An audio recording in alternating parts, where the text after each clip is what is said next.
Fala, meu lindo, tudo bem? Nós chegamos exatamente no meio da série Alvorecer. Essa é a nossa quarta mensagem e o tema é: eu não consigo ter fé. Sabe, quando você ouve as histórias, quando você vê os milagres, mas parece que com você não é possível. Essa mensagem é uma palavra de Deus para o seu coração. Antes de entrar na mensagem, eu quero só te pedir um favor. Aqui embaixo desse vídeo tem um botãozinho de joinha. Se você clicar nele, o YouTube entende que é uma mensagem relevante e manda para mais pessoas. Então, por gentileza, se você não curtiu o vídeo, curte. Não esquece de comentar, deixar aquilo que edificou você e manda para todo mundo que você puder. Outra coisa, toda a segunda-feira, 7 horas da manhã, em ponto, tem uma mensagem de Deus para você aqui no nosso canal. Então, se você ainda não é inscrito, se inscreve, ativa o sininho e eu espero você toda segunda por aqui. Jesus te abençoe. Vamos para o vídeo.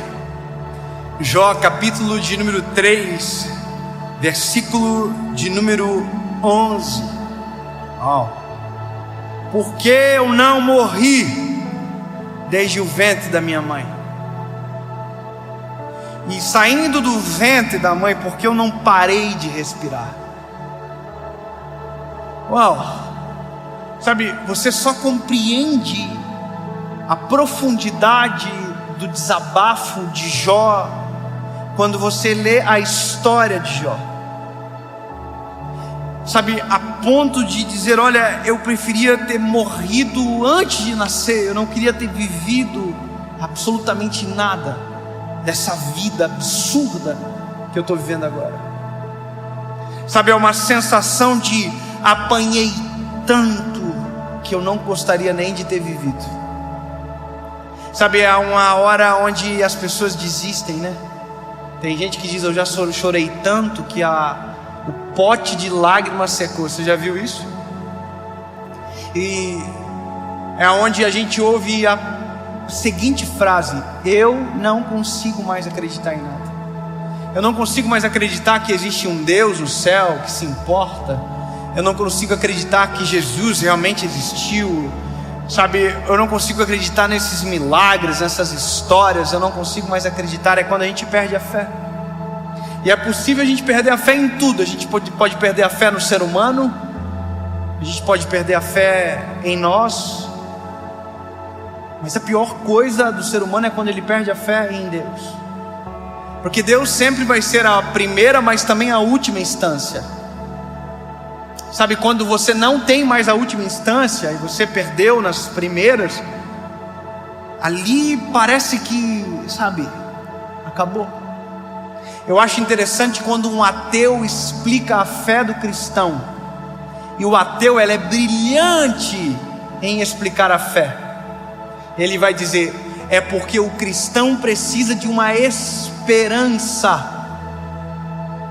A pergunta é: e quem não precisa? Porque a esperança do cristão, diferente da esperança da ciência, por exemplo, a ciência tem um limite. Nós cremos em algo que não tem limite. A gente sempre diz: a medicina vai até aqui, o Senhor vai além. A morte paralisa, o Deus dá a vida.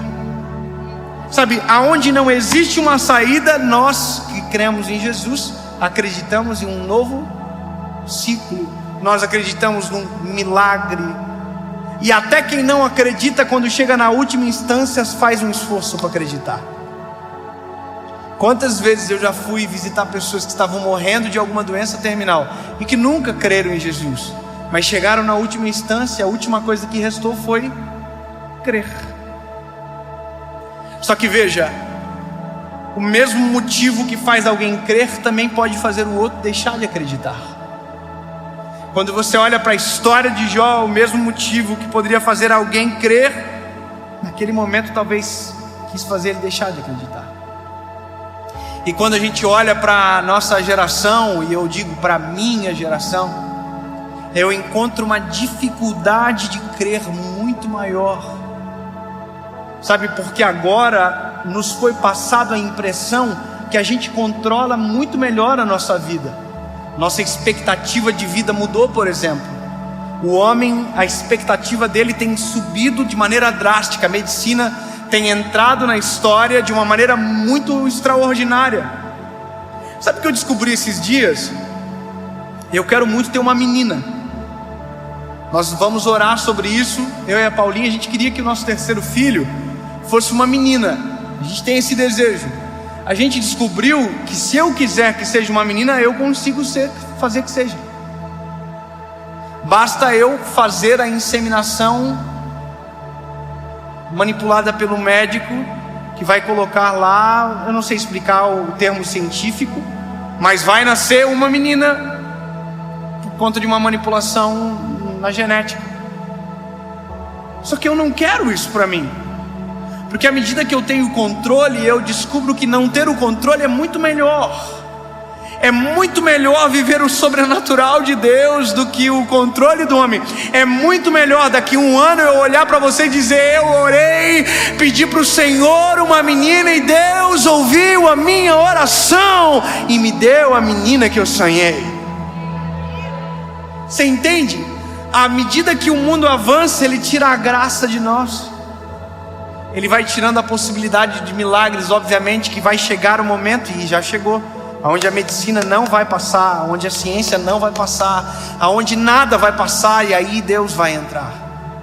Mas a minha preocupação é com os corações de agora, que não conseguem crer, ou porque de maneira racional entenderam que isso é o melhor, porque não querem se frustrar em crer em algo que talvez não exista, ou talvez com alguém que foi tão ferido na vida ou pela própria religião, que transformou a fé em uma coisa ruim, e se esqueceu do eterno por conta de uma experiência. Eu olho para as experiências, e eu vou ser bem sincero com você agora. Deus deu voz para a gente no Brasil. Eu reconheço que foi o Senhor que fez tudo acontecer. O Senhor nos deu voz. Mas sabe, de verdade, quando sai alguma matéria nossa, quando sai alguma notícia, às vezes a gente lê os comentários, e eu leio algumas frases assim, tipo: pastor é tudo ladrão. Sabe, ele só quer o dinheiro das pessoas, aquelas coisas que a gente ouve de senso comum. Mas quando você olha na história, você percebe que existem culpados disso acontecer. Sabe, existem os culpados de fazer isso acontecer. Ou seja, nós às vezes pagamos o preço de decisões erradas lá de trás. Só que aí que está.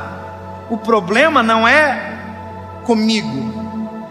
O problema é que essas pessoas que construíram uma imagem errada, ou que frustraram a fé de alguém, frustraram a fé em Jesus. Entende? Tem pessoas que deixam de crer porque foram feridos por alguém que deveria ser aquele que protege, que ama. E eu vou te falar uma coisa: nós somos muito tentados às vezes na vida, como todo ser humano, mas eu consigo entender a responsabilidade que eu tenho. Sabe, entendo o que eu vou te dizer agora, mas, por exemplo, se alguém trair a esposa, ninguém vai saber. Mas talvez se eu trair a minha esposa, a Paula, porque tem uma voz que o Senhor deu, olha que loucura. Tem gente que nunca mais vai querer ouvir uma pregação, que vai achar que todo pregador é o vagabundo que traiu a esposa. Você entende? Se eu abandonar a minha família, ou se eu perverter o meu coração, eu sou responsável pela vida de muitas pessoas. Aí você vai dizer: mas a fé, ela tem que estar em Jesus. Eu concordo com você. Mas quando a gente olha o apóstolo Paulo, ele diz: sede meus imitadores, assim como eu sou de Cristo. Sabe o que ele está dizendo? A nossa responsabilidade é muito grande. Mas a minha mensagem agora não é para um pregador, não é para um pastor, é talvez para alguém que foi ferido ou teve a fé desacreditada por uma má experiência, seja com alguém da religião, sabe, seja com uma vida muito sofrida. A minha palavra para você é: mude a perspectiva dos teus olhos. E isso é muito importante, porque à medida que o tempo passa, se nós não tivermos o nosso coração no Senhor, se os nossos olhos não estiverem fitos nele, se nós não tivermos fé, o que nós vamos ter? E eu percebo que a falta de fé, ela invadiu aqueles que mais deveriam ter também. Sabe, o meu coração nessa série, qual foi? Eu preciso de uma mensagem de esperança, Senhor. Jesus, eu preciso de uma palavra que seja para esse tempo. Ela é atemporal, mas eu preciso de respostas para esse tempo. E veja, eu estou falando sobre Jesus de uma perspectiva em todo o tempo, dizendo para você: olha, é possível melhorar, é possível Deus transformar a sua história, porque eu tenho fé. E por isso o tema da mensagem é alvorecer, o tema da série, sabe, uma esperança. Porque se eu não tiver isso, o que eu vou ter? Se eu não crer que Deus pode agir, no que eu vou crer? Se eu não creio que Deus pode parar uma chuva, no que eu vou crer? Você entende? Eu preciso crer, não é quero, eu preciso. A minha geração precisa crer, não é quer, não, nós precisamos, porque senão a gente entra em colapso. Senão a gente entra em desespero, senão a gente desacredita, e desacreditar de Deus é desacreditar de nós, porque aonde estamos nós? O que é a nossa vida? O que é a nossa história? Sabe, eu quero que você chegue ouvindo isso que eu estou falando para você, na expectativa de voltar a crer, mesmo que os teus olhos não enxerguem nada ainda. Hoje eu vi um vídeo de um rapaz que faz salto em distância e ele é cego. Sabe, quem salta em distância, ele percorre uma pista e ele pula numa caixa de areia.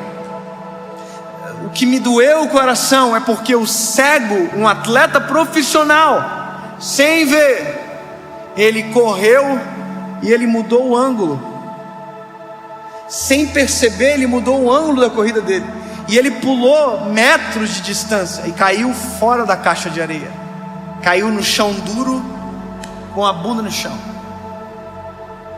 Sabe, sem ver, ele correu. Sem ver, ele saltou. Só que ele caiu fora da caixa de areia.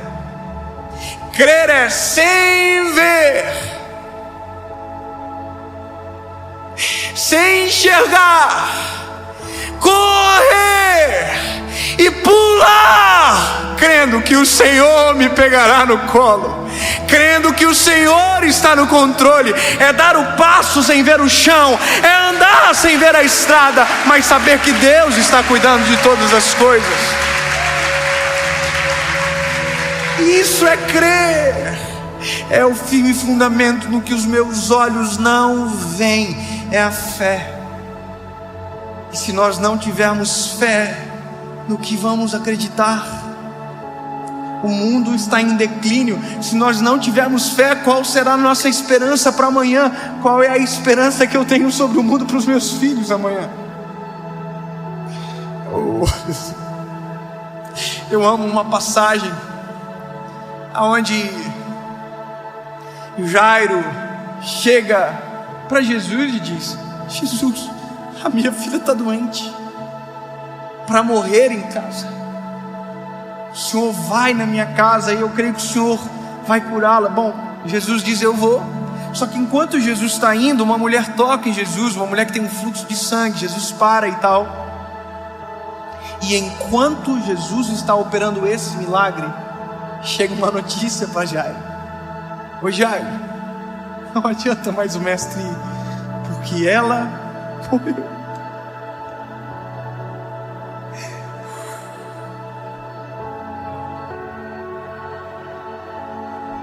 Sabe, é exatamente nesses cenários da vida que a gente abandona e diz: não tem nem jeito para o Senhor fazer. A gente não consegue mais crer. Sabe? Só que é exatamente nesse momento que crer faz todo sentido. É exatamente nesse momento da vida que nós mais precisamos crer. E eu acho lindo porque Jesus olha para Jairo e diz: Jairo, não temas, somente creia. Sabe, ele está dizendo: não precisa ter medo, só crer. Sabe, é como Deus dizendo: é exatamente agora que eu entro em cena, é exatamente agora que eu faço. E a Bíblia diz que é exatamente isso que Jesus faz. Jesus chega e ressuscita a menina. Sabe, crer é uma escolha de não ver, mas sabendo que Deus está no controle. É mesmo quando não existe um caminho, conseguir enxergar a estrada. É mesmo quando não houver o sol, é a gente enxergar o alvorecer. É mesmo quando todo mundo não consegue ver um cenário de paz, sentir paz. E talvez por isso que o cristão irrita muito aquele que crê, que todo mundo desespera e diz: não, vai ficar tudo bem. É por isso que o cristão irrita, porque todo mundo desespera e diz: todas as coisas cooperam para o bem daqueles que amam a Deus. Sabe, é por isso que todo mundo corre de medo. Ele diz: não, nós não somos escravos do medo, porque o Senhor não nos deu um espírito de medo, mas de coragem e ousadia.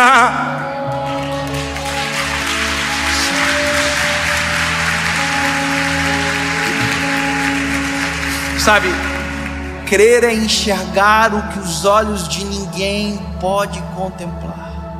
Não tem saída. Quem crê diz: há uma esperança. Não tem mais jeito. Quem crê diz: eu conheço alguém que muda a história. Alguém diz: eu desisto. Quem crê diz: é hora de recomeçar. Quem não acredita diz: eu caí. Quem crê diz: Deus levanta o caído. Entende? Sempre haverá uma perspectiva de luz, de esperança para quem crê. Então você precisa escolher. Não crer é viver no marasmo de ausência de esperança. Ao oposto disso, crer é ter esperança. Meu grande sonho com a minha geração é que as pessoas tenham as suas experiências com Jesus. Sabe, experiência com Jesus.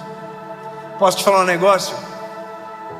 A gente está aqui agora, lembra que eu brinquei aqui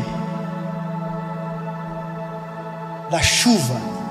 Jesus, se o Senhor quiser parar a chuva, o Senhor pode parar. Você acha que é legítimo eu parar tudo agora e dizer: Jesus, faz parar a chuva? Você acha que é legítimo? Sim ou não? Você está vendo o medo que existe em nós em crer? Por que a gente não acha legítimo? Ou por que a gente não faz? Porque o meu medo é que eu ore e continue chovendo. Você entende? Só que aí entra a perspectiva de crer. É que mesmo não acontecendo aquilo que eu quero, eu creio que Deus ouviu a minha oração, mas sabe o melhor. Sabe, eu me lembro de quando eu tomei a decisão por Jesus. Eu fiquei apaixonado loucamente. Eu queria orar por todo mundo que estava doente. Porque como eu ia saber se Deus não queria que eu orasse se eu não orasse? Sabe, eu me lembro de uma vez que eu estava saindo da igreja para ir para uma outra igreja. Eu era líder de jovens, eu estava visitando alguns eventos que estavam acontecendo. E quando eu estava saindo, passou uma irmã por mim, com a mão assim, ó. Eu falei: o que está acontecendo? Ela falou: eu estou indo para o hospital, estou com muita dor no dente. Eu falei: me deixa eu orar primeiro. Porque vai que Deus cura. Entende? Caraca, eu vou perder uma oportunidade dessa. Aí ela parou e eu orei. E sabe o que aconteceu? Nada. Jesus não curou ela foi para o hospital. Mas aí que tá, eu continuei crendo. Porque não é pelos que meus olhos enxergam, é pelo que eu creio na minha alma, no meu espírito. Deus está no controle. Entende? O crer não significa que eu vou entrar numa experiência onde tudo vai dar certo. Mas quer ver uma outra experiência? Essa semana, e eu concluo agora, a importância de crer. Meu filho João pegou uma virose. Meu príncipe. Nós voltamos de madrugada de Floripa, a gente estava aqui, voltamos para Joinville, e ele foi vomitando até em casa. Quem tem filho aqui sabe como a gente que é pai fica, né? A gente queria trocar e entrar no lugar, sabe? Filho, fica bonzinho, o papai vai ficar mal.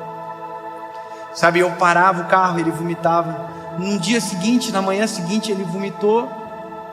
E eu me lembro da cena dele comigo no sofá. E a minha esposa falou: filho, porque a gente fala tudo a verdade para ele. A gente vai levar você no hospital. Você vai ter que tomar um piquezinho no braço para tomar soro, que você não está bem, filho. E ele começou a chorar e disse: mamãe, eu não quero ir para o hospital, mamãe. Dói. E claro que dói. A gente sabe que dói, mas dói muito mais na gente. Aí naquele momento eu falei para ele assim: filho, olha para o papai. Antes de nós irmos para o hospital, a gente vai orar, filho. E se o papai do céu curar você, você não vai mais precisar ir para o hospital. Olha que loucura.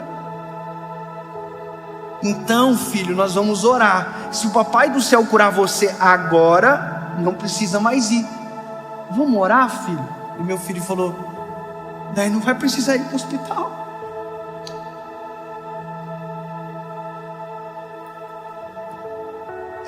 Eu falei: não, filho, se papai do céu curar você, não vai precisar. Ele baixou a cabecinha, colocou a mãozinha assim, e ele falou assim: papai do céu, cura eu. E dentro do meu coração eu disse: Jesus, essa é a minha oportunidade de te apresentar a meu filho da maneira mais eficaz possível. Cura o meu filho em nome de Jesus. Amém. E na hora, Jesus curou o meu filho. Acabou.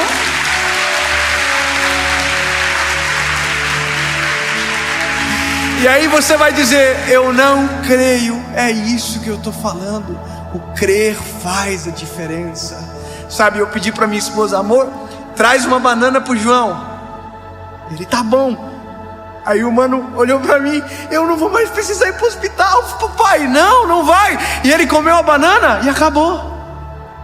Comeu, brincou e acabou. Escolher crer é a única possibilidade que nos dá para viver milagres extraordinários com o Senhor. Se eu não crer, eu não vou viver. Se o Pedro não cresce que seria possível andar sobre as águas, ele nunca entraria na história por andar sobre as águas junto com Jesus. Você entende? Eu só quero que você entenda muito melhor crer, lindo. Então passa por cima da tua má experiência. Eu não vou te pedir perdão em nome da igreja. A gente não precisa. Passa por cima disso. Passa por cima se alguém te frustrou, se alguém foi mal com você e talvez devia ter. Não, esquece. Olha para o eterno, olha para Jesus. Deixa Ele purificar, sarar o teu coração. Escolha crer. Eu termino aqui agora contando mais uma experiência. Posso? Posso.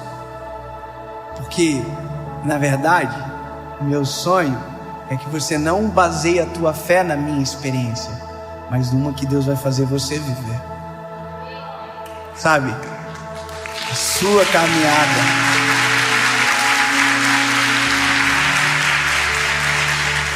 Só me permita a te inspirar. Só isso. e você vai viver. Eu declaro sobre a sua vida que em nome de Jesus você terá a sua própria experiência com Jesus e vai chegar a um ponto que você não precisará de alguém dizendo para você alguma coisa sobre Jesus, no sentido de que você terá a sua experiência como seu alimento. Entende? Você com Jesus, uma experiência genuína, e nada mais vai frustrar você. Eu me lembro que um dia eu escrevi um livro que até já esgotou faz muitos anos e eu nunca mais relancei ele. É até bom lembrar disso agora, porque eu quero trazer ele de novo. O tema do livro é O Deus que me faz chorar. Eu nem sou chorão, né? Não sei porquê. Mas olha, eu descobri que vale a pena provocar o Senhor, sabe? Provocar mesmo. Eu creio que o Senhor pode fazer. Eu creio. Essas loucuras assim.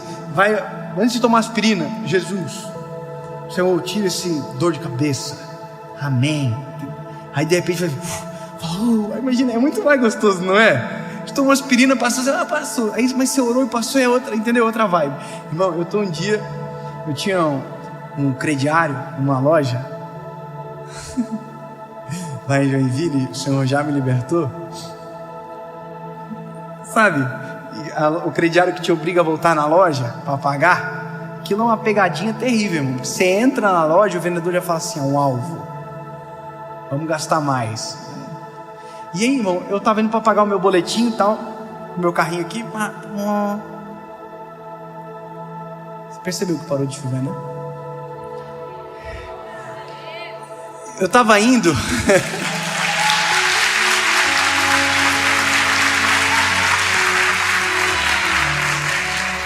Você pode dizer assim: não, mas já estava na hora de parar mesmo. Eu prefiro escolher a opção de o Senhor parou para que a gente conseguisse terminar dessa maneira.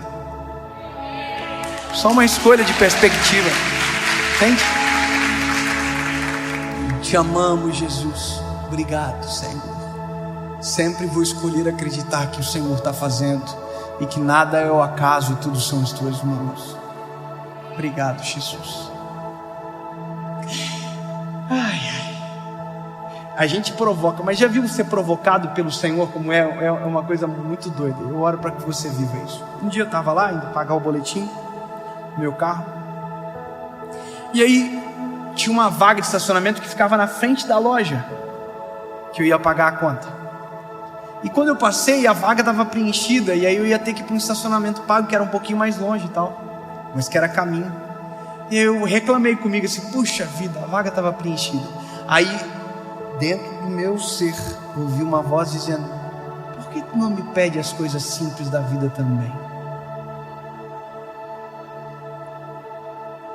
Irmão, eu não sou normal nem um pouco. E eu amo o desafio. Eu amo essas tretas, irmão. Eu falei: o quê? Eu vou voltar lá, Senhor, e vou te pedir então. Irmão, voltar significa dar uma volta de 6 minutos a mais. E eu voltei.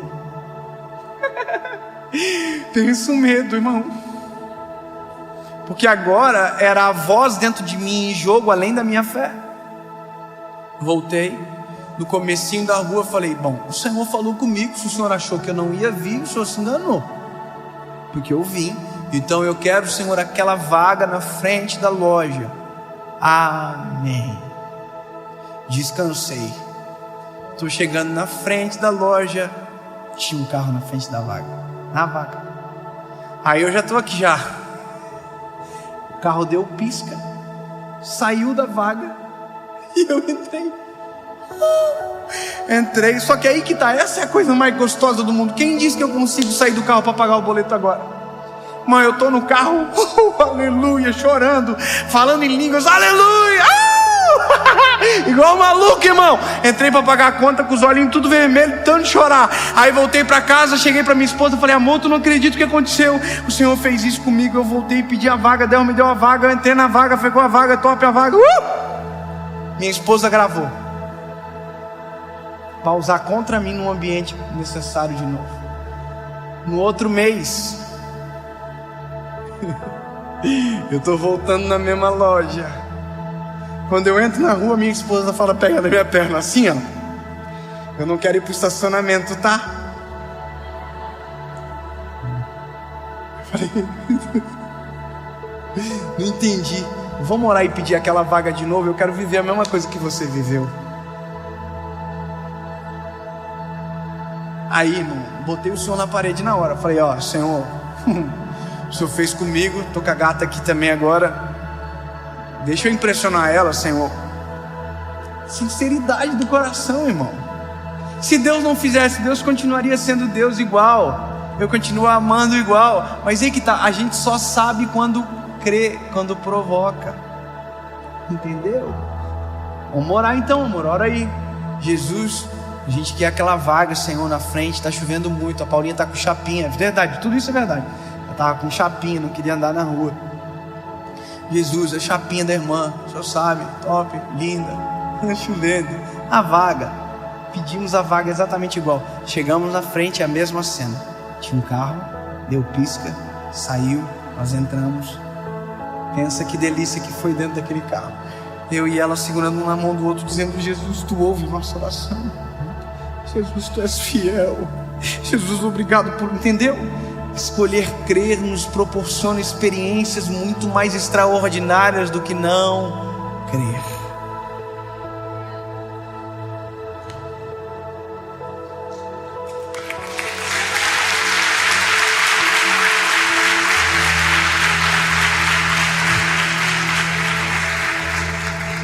Jesus, eu creio que esta mensagem vai chegar na hora certa para milhões de pessoas que por conta desta palavra voltarão a crer em Ti, Jesus, e provocarão experiências contigo extraordinárias e serão transformados pela Tua presença.